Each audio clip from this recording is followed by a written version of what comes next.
The radio contest prize was simple: meet Elvis backstage for a quick photo. But when shy teenager Lisa started unconsciously humming while waiting, Elvis stopped everything and said, "That's the most beautiful sound I've heard all year." What happened next shocked everyone. It was October 20th, 1974, at the Civic Center in Portland, Oregon, and 16-year-old Lisa Thompson was about to have the most important 5 minutes of her life. She'd won a contest on KGON radio, Meet Elvis Backstage, and all she had to do was answer the question, "What's your favorite Elvis song, and why?" Her answer had been simple: "Love Me Tender, because my grandmother used to sing it to me before she died, and when Elvis sings it, I feel like she's still with me." That answer, honest and heartfelt, had been chosen from over 10,000 entries. Now Lisa stood outside Elvis's dressing room, clutching the letter that had changed her life, waiting for what was supposed to be a quick autograph and photo opportunity. She was terrified. Lisa had been waiting outside Elvis's dressing room for 20 minutes, and her nerves were getting worse by the second. The radio station representative, a friendly woman named Carol, had told her exactly what to expect. "You'll go in, Elvis will sign something for you, you'll take a quick photo, and then you'll have a story to tell for the rest of your life." But Lisa was so nervous she could barely breathe. She was a shy, small-town girl who had never been anywhere more exciting than the county fair. Being backstage at an Elvis concert, surrounded by crew members and famous people, was overwhelming. To calm her nerves, Lisa started doing what she always did when she was anxious. She hummed. It was an unconscious habit, something her grandmother had taught her. "When you're scared, honey, just hum a little tune. Music makes everything better." So Lisa stood there, humming "Love Me Tender" softly to herself, trying to calm her racing heart. She had no idea that Elvis Presley was on the other side of the dressing room door, and that her nervous humming was carrying clearly through the thin walls. Inside his dressing room, Elvis was going through his usual pre-show routine. He'd just finished changing into his iconic white jumpsuit and was reviewing the night's set list with his manager when he heard something that made him freeze. A voice, soft, pure, and incredibly beautiful, humming "Love Me Tender" with a sweetness that took his breath away. "You hear that?" Elvis asked Joe Esposito, his road manager. "Hear what, boss? That humming. Listen." They both went quiet, and sure enough, the gentle sound of someone humming "Love Me Tender" was floating through the walls. "That's the most beautiful sound I've heard all year," Elvis said, walking toward the door. "Who is that?" Joe checked his watch. "Probably the radio contest winner. She's supposed to come in for a quick meet and greet in a few minutes."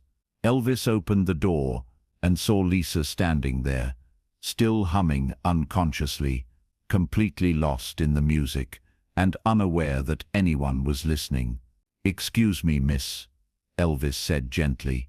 Lisa looked up and nearly fainted. There was Elvis Presley, the king of rock and roll, standing 3 feet away from her, looking at her with the kindest eyes she'd ever seen. "I'm sorry," Lisa stammered. "I didn't mean to disturb you. I was just waiting, and disturbed me," Elvis said, stepping out into the hallway. "Honey, that was the most beautiful thing I've heard all day. Don't you dare apologize for something that beautiful." Lisa turned bright red. "I was just humming to calm my nerves." "What's your name, sweetheart?" "Lisa Thompson. I won the radio contest." "Well, Lisa Thompson, you've got a gift. That wasn't just humming. That was music." "Lisa, I want to ask you something," Elvis said. "Do you sing? I mean, really sing, not just hum?" Lisa shook her head quickly. "Oh no, I'm not a singer. I just hum sometimes. My grandmother taught me." "Your grandmother sounds like a wise woman. Can you sing 'Love Me Tender'? The whole song?" "I guess so. I know all the words." Elvis smiled, that famous crooked smile. "Lisa, instead of just taking a quick photo, how would you like to come into my dressing room and sing that song for me? Just me and you." Lisa looked around nervously. The radio station representative, Carol, was nodding encouragingly. "It's okay, honey," Carol said. "This is way better than just a photo." Inside Elvis's dressing room, Lisa found herself sitting on a couch across from Elvis Presley, who had picked up an acoustic guitar and was looking at her expectantly. "Now, Lisa, I want you to forget about where you are and who I am," Elvis said gently. "I want you to think about your grandmother, and I want you to sing 'Love Me Tender' the way you would have sung it for her." "I'm scared," Lisa whispered. "I know, honey, but fear just means you care about doing something well." "That's good. Now close your eyes and think about your grandmother." Elvis began playing the opening chords to "Love Me Tender," and after a moment of hesitation, Lisa began to sing. What came out was extraordinary. Lisa's voice was untrained, but pure, sweet, and filled with the kind of emotion that no amount of professional coaching could teach. She sang like she was indeed singing for her grandmother, with love and longing, and a beauty that brought tears to Elvis's eyes. When Lisa finished the song, Elvis was quiet for a long moment. Then he set down his guitar and looked at her seriously. "Lisa, I need to tell you something. I've been in the music business for 20 years.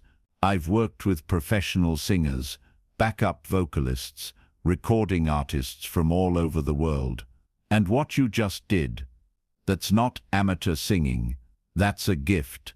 Lisa looked confused. "But I've never had lessons or anything." "The best voices don't come from lessons, honey. They come from the heart.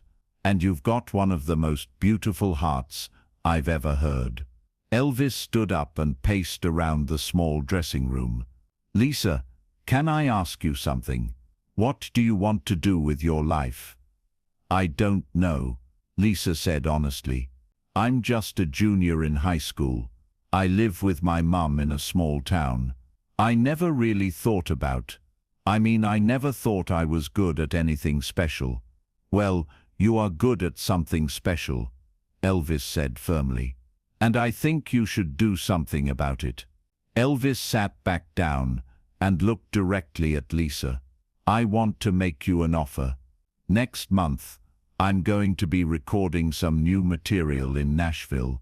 I want you to come with me." Lisa's eyes went wide. "What? I want you to record that song, Lisa's 'Love Me Tender' Bashans, exactly the way you just sang it for me. I think people need to hear your voice." But I'm nobody. I'm just a kid from Oregon." "Lisa, some of the most beautiful music in the world has come from nobodies from small towns. Your voice has something that money can't buy, and schools can't teach. It has truth." "Now, I know this is a big decision," Elvis continued, "and I know you need to talk to your mama about it.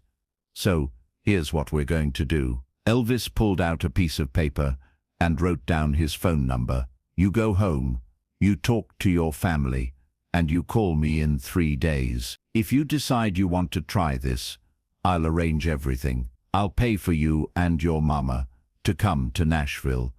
I'll make sure you're comfortable, and I'll introduce you to some people who can help you share your gift with the world." Lisa was overwhelmed. "Why would you do this for me? You don't even know me." "Lisa, I do know you. I know you through your voice, and your voice tells me you're someone special." "But first," Elvis said, grinning, "how would you like to sing that song with me tonight? On stage, in front of 15,000 people?" Lisa nearly fell off the couch. "On stage, with you, In front of all those people? Why not? You just sang it perfectly for me. Think of it as a practice run for Nashville. I can't. I don't have the right clothes.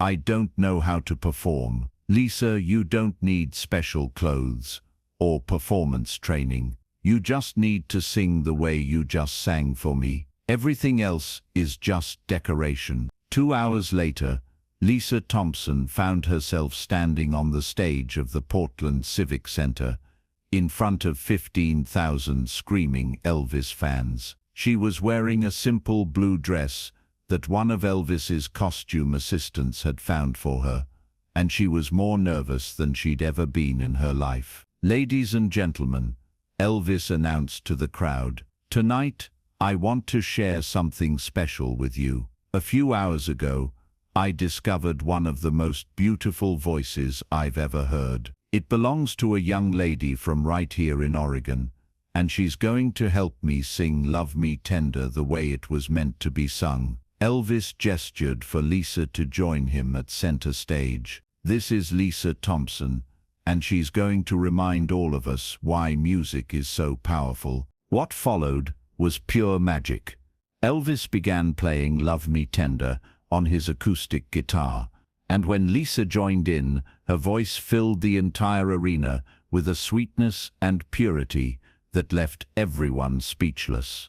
The audience, who had come to see Elvis, found themselves captivated by this unknown teenager whose voice seemed to come straight from heaven.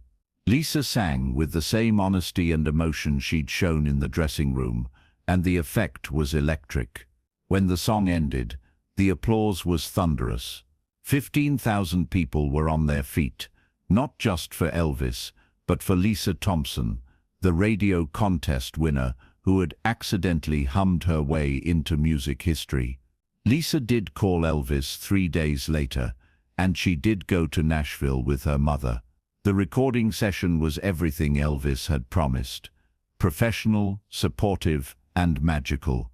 Her version of Love Me Tender, recorded exactly the way she'd sung it in Elvis's dressing room, became a surprise hit. But more importantly, it opened doors for Lisa that she'd never imagined existed. Over the next few years, Lisa recorded 3 albums of folk and country music that showcased her pure, honest voice.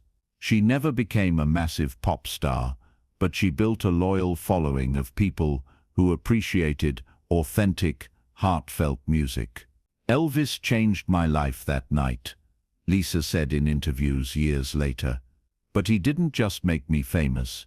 He taught me that I had value, that my voice mattered, that a shy girl from a small town could have something worth sharing with the world." Lisa always credited Elvis not just with discovering her talent, but with giving her the confidence to believe in herself. "He could have just signed an autograph, taken a photo, and sent me home," she said. "Instead, he listened, really listened, and he heard something in my nervous humming that I didn't even know was there." K-John Radio, which had sponsored the original contest, was thrilled by the unexpected outcome. They had thought they were just giving away a simple meet and greet, but they'd accidentally facilitated one of the most heartwarming talent discoveries in music history. The station made Lisa's story part of their regular programming, often telling new listeners about the time their contest winner became a recording artist just by humming in the hallway. The story of Lisa Thompson reminds us that talent can surface in the most unexpected moments, in the most nervous and vulnerable times.